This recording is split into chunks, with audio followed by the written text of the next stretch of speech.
اور جب میرے بندے آپ سے میرے بارے میں سوال کریں تو کہہ دیجئے بے شک میں قریب ہوں، میں پکارنے والی کی پکار کا جواب دیتا ہوں جب وہ مجھے پکارے۔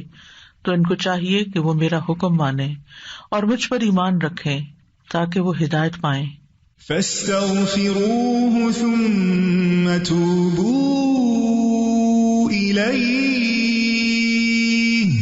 إن ربي قريب مجيب۔ سو اس سے بخشش مانگو پھر اس کی طرف پلٹ آؤ، یقیناً میرا رب قریب ہے، قبول کرنے والا ہے۔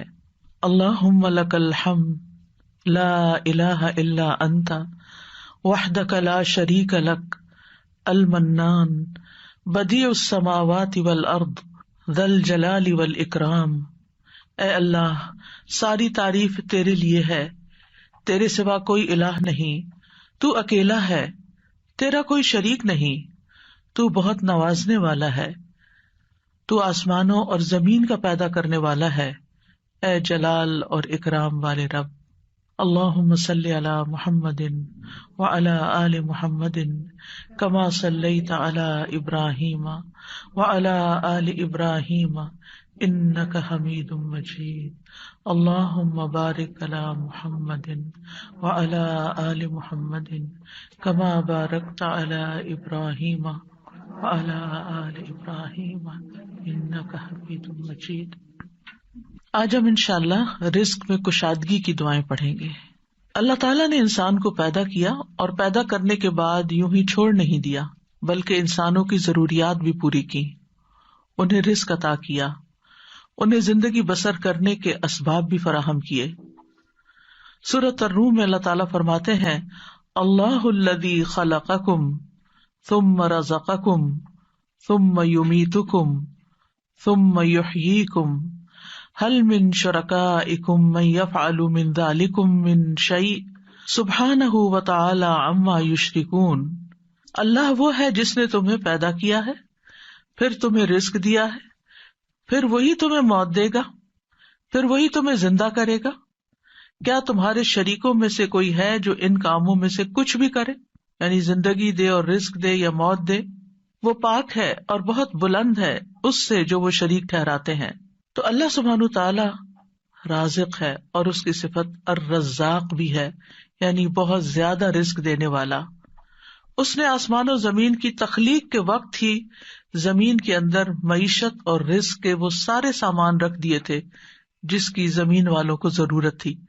یعنی جب اللہ تعالیٰ نے زمین کو پیدا کیا تو صرف اس پلانٹ کو نہیں پیدا کیا بلکہ اس کے اندر اسباب رزق بھی پیدا کر دیے، اور جتنی بھی مخلوقات پیدا کی جو ان گنت ہیں، ہم گن نہیں سکتے۔ یعنی انسان تو انسان، انسانوں کے علاوہ جنات، پھر حیوانات، چرند پرند درندے، چیونٹیاں، کیڑے مکوڑے، سمندر کی مخلوقات جو ان گنت ہیں، جن کی صرف اقسام ہی ان گنت ہیں۔ تو صرف ان کو پیدا نہیں کیا بلکہ ان سب کے رزق کی جو ضروریات تھی وہ بھی زمین کے اندر رکھ دی۔ اور پھر آپ دیکھیے کب سے یہ زمین بنی ہے اور کب سے اس پر حیوانات موجود ہیں، اور وہ ہر روز کھا رہے ہیں، پی رہے ہیں، اپنی ضروریات پوری کر رہے ہیں۔ سبحان اللہ، یعنی انسان سوچے، اور اگر انسان اس کو شمار کرنا چاہے، گننا چاہے، تو آپ گن نہیں سکتے، آپ امیجن بھی نہیں کر سکتے کہ ہر روز کتنی مخلوق کیا کچھ نہیں کھا جاتی، اور پھر اگلے روز پھر، اور پھر دن میں صرف ایک بار نہیں، انسان تو حیوانوں سے بھی زیادہ کئی بار کھاتے ہیں، اور اللہ تعالیٰ دے رہا ہے اور دے رہا ہے اور دے رہا ہے، ہزاروں سال سے یہ سلسلہ چل رہا ہے، اور وہ سارے اسباب معیشت زمین کے اندر ہیں۔ یعنی ایسا نہیں کہ وہ کچھ کھا لیے تو پھر ختم ہو گئے، جیسے آپ اپنی فریج میں سے کچھ نکال لیں تو پھر دوبارہ تو وہ نہیں ملے گا جو آپ نے نکال لیا، لیکن اللہ کی زمین کے اندر جو کچھ ہے وہ آپ نکالتے جا رہے ہیں، اور پھر اللہ تعالیٰ دوبارہ ان میں سے پیدا کرتا چلا جا رہا ہے۔ نہیں، ایک ٹری جو آج ہمیں نظر آتا ہے، معلوم نہیں اس کے پیچھے کتنی ہی چین ہے ٹریز کی کہ جن کا یہ بچہ ہے جو آج ہمیں نظر آ رہا ہے۔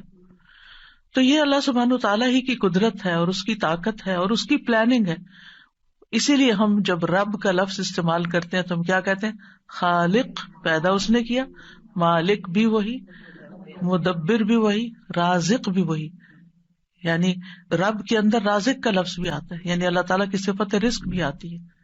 اس نے صرف پیدا نہیں کیا، صرف وہ مالک ہی نہیں ان چیزوں کا، بلکہ ان کی پلاننگ بھی کرتا، مدبر ہے. اور پھر اس کے ساتھ ساتھ اس نے ان سب کے رزق کا بھی اہتمام کیا. اور رزق تو ایک چیز ہے، اور بھی تمام ضروریات کا اہتمام کیا ہے. سورۃ ہود میں آتا ہے وَمَا مِن دَابَّةٍ فِي الْأَرْضِ إِلَّا عَلَى اللَّهِ رِزْقُهَا، زمین میں چلنے والا کوئی جاندار ایسا نہیں مگر اس کا رزق اللہ ہی کے ذمے ہے. وہ پرندوں کو ان کے گھونسلوں میں، درندوں کو ان کی گھات میں، مچھلیوں کو سمندر کی تہہ میں، چیونٹیوں کو ان کے بلوں میں رزق فراہم کر رہا ہے. اور رزق کا مالک بھی صرف وہی ہے. سب کچھ اس کے ہاتھ میں ہے، سب کچھ اس کے اختیار میں ہے. وہ جس کے لیے چاہتا ہے رزق کشادہ کر دیتا ہے، اور جس کو چاہتا ہے نپا تلا دیتا ہے، جس کے لیے چاہتا ہے تنگ کر دیتا ہے. ان اللہ یرزق من یشاء بغیر حساب. لیکن بندوں کے لیے حکم کیا ہے کہ وہ نکلیں، رزق کی تلاش کریں، اللہ سے رزق طلب کریں. فابتغوا عند اللہ الرزق واعبدوہ، سو تم اللہ ہی کے ہاں رزق تلاش کرو اور اسی کی عبادت کرو. حیوانات رزق کی تلاش میں نکلتے ہیں، پرندے اپنے گھونسلوں سے نکلتے ہیں، چیونٹیاں بلوں سے نکلتی ہیں، اور اسی طرح باقی مخلوقات بھی اپنے رزق کی تلاش میں سارا دن مارے مارے پھرتی ہے. صبح خالی پیٹ نکلتے ہیں اپنے گھونسلوں سے پرندے، اور رات کو پیٹ بھرے واپس لوٹتے ہیں. لیکن پیٹ بھرنے کے لیے ان کو محنت کرنی پڑتی ہے اور کوشش اور بھاگ دوڑ کرنی پڑتی ہے، جو وہ سارے کر رہے ہوتے ہیں. تو انسان کے لیے بھی لازم کیا ہے کہ اللہ کو الرازق سمجھتے ہوئے اس کے ساتھ ساتھ کوشش کرے، محنت کرے، بھاگ دوڑ کرے، اور پھر اس کے بعد اس کی عبادت کے لیے بھی وقت نکالے. پرندوں کی تو تسبیح کافی ہے، لیکن انسان کو عبادت کے مختلف طریقے سکھائے گئے ہیں. اس سلسلے میں آج کی دعا سورۃ المائدہ میں اللہ تعالیٰ فرماتے ہیں قال عیسی ابن مریم اللہم ربنا انزل علینا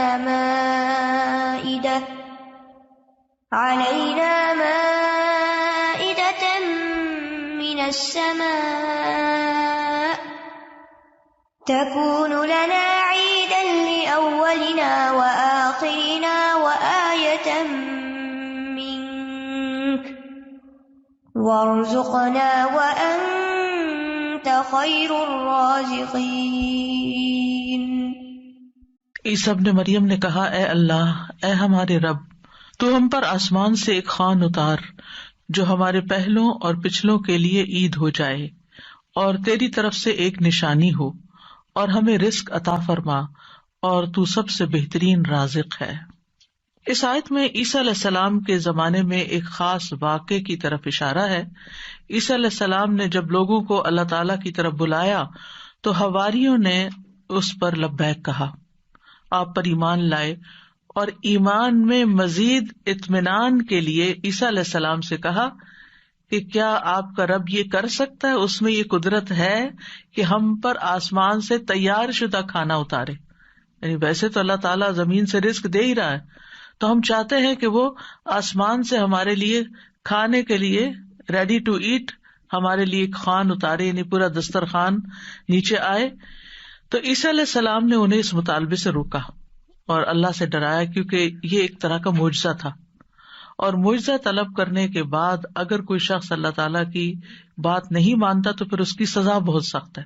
لیکن حواریوں نے اپنے مطالبے کی 3 وجوہات بتائیں کہ ہم کیوں چاہتے ہیں کہ ہمارے ساتھ ایسا ہو. ایک یہ کہ ہم فکر معاش سے آزاد ہو کر، یکسو ہو کر اللہ کی عبادت کریں. دوسرے یہ کہ ہمیں یقین حاصل ہو جائے کہ آپ جو کچھ ہمیں کہہ رہے ہیں کہ یہ اللہ کی طرف سے ہے، وہ بالکل سچ ہے، حقیقت ہے، اور اللہ واقعی ہر چیز پر قدرت رکھتا ہے. اور تیسرے یہ کہ جب وہ دسترخوان نازل ہو تو پھر ہم سب خوش ہو جائیں. ظاہر ہے کہ اللہ کی طرف سے جو کھانا آئے گا تو اس کا تو پھر کیا ہی لطف ہوگا اور کیا ہی اس کا حساب ہوگا. تو ہم اس دن کو پھر خوشی کا دن بنا لیں، ہماری عید کا دن بن جائے، اور پھر ہم آئندہ بھی اس دن کو یاد رکھتے ہوئے ہر سال عید منایا کریں. جب ان کا یہ مطالبہ سنا تو عیسیٰ علیہ السلام نے نہایت عاجزی کے ساتھ اللہ رب العزت سے دعا کی. لوگوں کا یہ مطالبہ اللہ تعالیٰ کے سامنے پیش کر دیا، اور اللہ تعالیٰ سے دعا کی کہ لوگوں کو غیب سے رزق عطا فرمائے جو ان کے اگلوں اور پچھلوں کے لیے ایک یادگار خوشی کا دن بن جائے، اور یہ ایسا معجزہ ہو کہ لوگ اپنی آنکھوں سے دیکھ لیں کہ کس طرح آسمان سے اترا، یعنی وہ زمین کے رزق سے پھر مختلف چیز ہو، کیونکہ زمین کا رزق تو سب اپنی آنکھوں سے دیکھتے ہیں، جو کچھ زمین پیدا کرتی ہے اور جو سمندر سے اور مختلف سورسز سے ہمیں رزق حاصل ہوتا ہے، لیکن یہ جو آسمان کا رزق ہے obviously یہ زمین کے رزق سے مختلف ہوگا، تو اس سے ہمارا ایمان بڑھ جائے گا۔ تو عیسیٰ علیہ السلام نے عرض کی قال عیسی ابن مریم اللہم ربنا، آپ دیکھیے دعاؤں میں یا اللہم آتا ہے یا ربنا آتا ہے، یہاں عیسیٰ علیہ السلام نے دونوں صیغے استعمال کیے ہیں، اللہم ربنا یعنی حواریوں کا مطالبہ قبول کر کے اللہ سبحانہ وتعالیٰ سے نہایت عاجزی کے ساتھ دعا کی کہ اے اللہ، اللہم اے اللہ، ربنا جو ہمارا پالنے والا ہے، جو ہمارا رب ہے۔ اور اس سے یہ بھی ظاہر ہوتا ہے کہ عیسیٰ علیہ السلام اپنے آپ کو نہ اللہ سمجھتے تھے، نہ اللہ کا بیٹا، اور نہ ہی رب سمجھتے تھے، بلکہ وہ اللہ سبحانہ تعالیٰ کو یا اللہ اور یا رب کہہ کے پکار رہے تھے۔ تو اس سے کیا ظاہر ہوتا ہے کہ وہ خود رب نہیں تھے، اور نہ ہی وہ اس کے قائل تھے، اور نہ ہی وہ کسی چیز میں اپنا کوئی اختیار سمجھتے تھے۔ اور پھر یہ بھی دیکھیے کہ حواریوں نے عیسیٰ علیہ السلام سے یہ کیوں کہا کہ آپ دعا کریں؟ اگر وہ انہی کو رب مانتے ہوتے تو انہی سے مانگ لیتے۔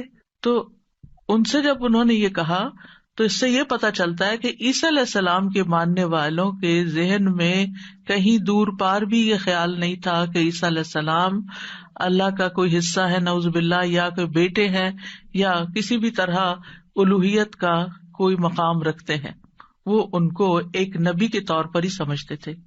تو انہوں نے اللہ سبحانہ وتعالیٰ ہی کی ربوبیت کا اس بات کیا یا اس پر ایمان لائے۔ پھر کہا کہ تکون لنا عیدا لاولنا وآخرنا، عید کا لفظ عاد یعود سے ہے، لوٹ کر آنا، یعنی وہ خوشی جو بار بار آئے، ہر سال پلٹ کر آئے۔ یہ سالانہ بھی ہو سکتی ہے اور ہفتہ وار بھی۔ مسلمانوں کی 2 عیدیں سالانہ ہیں اور 1 ہفتہ وار ہے۔ اس کے علاوہ کوئی اور عید ثابت نہیں ہے جو ہم نے خود سے بنا لی ہیں عیدیں، وہ قرآن و سنت سے ثابت نہیں ہے۔ تو ہم سالانہ عید تو اچھی طرح مناتے ہیں، لیکن افسوس یہ کہ جمعے کا اہتمام کم سے کم ہوتا جا رہا ہے۔ جمعے کے دن بھی غسل کرنا چاہیے، اچھے صاف ستھرے کپڑے پہننے چاہیے، تیار ہونا چاہیے، اہتمام کرنا چاہیے۔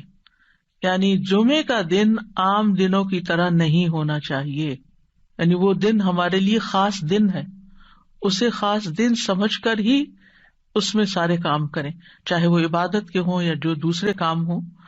اور پھر آپ دیکھیے کہ انہوں نے کہا کہ وہ دن ہمارے لیے عید کا ہو، لأولنا وآخرنا، ہماری پہلی فرسٹ جنریشن یعنی جو ہمارے دور کے لوگ ہیں، وآخرنا اور جو ہمارے بعد میں آئیں گے، وآیۃ منک، اور تیری طرف سے ایک نشانی بھی ہو، تیری قدرت کی علامت ہو، یعنی عیسیٰ علیہ السلام کی سچائی کی علامت ہو کہ یہ واقعی اللہ کے رسول ہیں اور انہوں نے جو کہا وہ سچ کہا۔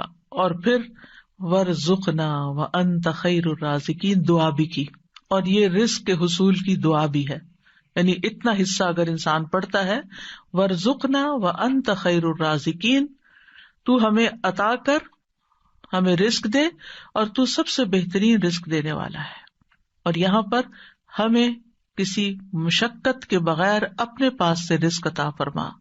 اب آپ دیکھیے کہ اللہ سبحانہ تعالی بہترین رازق ہے، یعنی کس اعتبار سے کہ جو اس کی طرف سے رزق آتا ہے وہ اپنی کیفیت کے اعتبار سے اور کمیت کے اعتبار سے بہترین ہوتا ہے، یعنی سب سے افضل ہوتا ہے۔ اور انسانوں نے اس کی جو شکلیں بنا لی ہیں، پروسیس کر لیا اس کو، تو وہ اپنی کیفیت کے اعتبار سے بہترین نہیں رہا، کیونکہ انسانوں کے لیے اس طرح فائدہ مند نہیں۔ آپ نے دیکھا ہوگا کہ جو چیزیں نیچرلی اگتی ہیں، گرو کرتی ہیں، اور جو فریش فوڈ آپ سی سے لیتے ہیں، سی فوڈ ہوتی ہے یا کچھ، یا ہم باقی غذاؤں کے مقابلے میں زیادہ صحت مند غذائیں ہوتی، خیر الرازقین۔ اور اس لیے بھی خیر الرازقین کہا گیا اللہ تعالیٰ کو کہ لوگ اگر اللہ تعالیٰ کی نافرمانی بھی کریں تو بھی وہ ان کو اپنا رزق دیتا ہے، وہ کفر بھی کریں، اس کا انکار بھی کریں، اس سے ناراض بھی ہوں، پھر بھی رزق دیتا ہے. لیکن بندوں میں سے جو کسی کو رزق دیتے ہیں وہ ایسا نہیں کرتے، حتیٰ کہ ماں باپ بھی اگر دیکھتے کہ بچے بات نہیں مانتے تو ان سے کنارہ کش ہو جاتے ہیں. آپ جہاں جاب کرتے ہیں جاب نہیں کریں تو آپ کو کوئی سیلری نہیں دے گا. انسانوں کا معاملہ یہ ہوتا ہے. لیکن اللہ سبحانہ وتعالیٰ آپ عبادت کریں یا نہ، آپ نماز پڑھیں یا نہ، آپ روزہ رکھیں یا نہ، وہ آپ کو کھانے کو دیتا رہے گا. تو اس دعا سے یہ پتا چلتا ہے کہ انسان جب دعا کرے تو بہت عاجزی کے ساتھ دعا کرے اور اللہ تعالیٰ کو اس کے بہترین ناموں کے ساتھ پکارے. اللہم ربنا، یہ دونوں نام اکٹھے بھی کر سکتے ہیں، اور اس کے علاوہ بھی یا رزاق، یا فتاح. اور پھر یہ کہ انتہائی عاجزی اور انکساری رویے میں بھی ہونی چاہیے کہ اللہ ہم محتاج ہیں، تو دینے والا ہے. اور پھر اللہ تعالیٰ سے بہترین رزق مانگنا چاہیے، یعنی تو بہترین رزق دینے والا. اللہ تعالیٰ کی صفت کو بیان کیا جا رہا ہے، یعنی ہمیں بھی ایک طرح سے انڈائریکٹلی کیا کہا جا رہا ہے کہ ہمیں بھی بہترین رزق عطا فرما. رزق کیا چیز ہے، یعنی رزق کا اطلاق کس کس چیز پر ہوتا ہے؟ ابن منظور لسان العرب میں کہتے ہیں رزق سے مراد ہر وہ چیز ہے جس کے ساتھ ہر زندہ مخلوق کی زندگی قائم ہوتی ہے، یعنی جس پر زندگی کا انحصار ہوتا ہے، خواہ وہ چیز مانوی ہو یا مادی ہو. مانوی سے مراد یعنی جس کو ہم چھو نہیں سکتے، جس کو ہم جانتے ہیں، سمجھتے ہیں، محسوس کرتے ہیں، یعنی انٹینجیبل جس کو آپ کہہ سکتے ہیں. تو رزق دونوں طرح ہوتا ہے، ٹینجیبل بھی اور انٹینجیبل بھی. اسی طرح بعض نے یہ کہا کہ ہر نعمت ہی ایک طرح سے رزق ہے، یعنی جتنی بھی نعمتیں ہمیں ملی ہیں وہ ساری رزق ہیں. یعنی صرف مال ہی رزق نہیں ہے بلکہ رزق کا ایک وسیع دروازہ ہے. ہر وہ چیز جو اللہ تعالی بندوں پر نعمتوں کی صورت میں انعام فرماتا ہے، جیسے مال، اولاد، ہسبینڈ، اہل و عیال، ماں باپ، پھر اسی طرح صحت، محبت، قبولیت، یہ ساری چیزیں رزق کہلاتی ہیں. اور یہ اللہ تعالیٰ کی طرف سے تقدیر میں مقرر کر دی گئی ہیں. یعنی اللہ تعالیٰ نے ہر بندے کا رزق مقرر کر رکھا ہے کہ اس کو کتنا دینا ہے. تو انسان کے لیے پھر کیا لازم ہے کہ اللہ جب دے تو پھر انسان شکر ادا کرے. جیسے اوپر میں نے ذکر کیا کہ حصی اور مانوی دونوں اعتبار سے جو نعمتیں ہمیں ملی ہیں وہ رزق ہے، تو محبت بھی ایک رزق ہے. حضرت عائشہ کہتی ہیں میں نے نبی صلی اللہ علیہ وسلم کی ازواج میں سے کسی پر رشک نہیں کیا سوائے خدیجہ رضی اللہ عنہا کے، اور میں نے حضرت خدیجہ کو نہیں دیکھا، یعنی ان کو زمانہ نہیں پایا. وہ فرماتی ہے کہ رسول اللہ صلی اللہ علیہ وسلم جب بکری ذبح کرتے تو آپ فرماتے کہ اس کا گوشت خدیجہ کی سہیلیوں کو بھیج دو. وہ کہتی ہے کہ ایک دن میں غصے میں آ گئی. میں نے کہا آپ ہر وقت خدیجہ خدیجہ کرتے ہیں اور اس کی سہیلیوں تک کا خیال رکھتے ہیں. تو رسول اللہ صلی اللہ علیہ وسلم نے فرمایا انی قد رزقت حبھا، مجھے خدیجہ کی محبت عطا کی گئی ہے، یعنی اللہ نے میرے دل میں اس کی محبت ڈالی. انسان کسی کو مرنے کے بعد صرف محبت کی وجہ سے یاد رکھ سکتا ہے کہ جس کے ساتھ آپ کا کوئی قلبی تعلق ہو، اور یہ بھی اللہ دلوں میں ڈالتا ہے.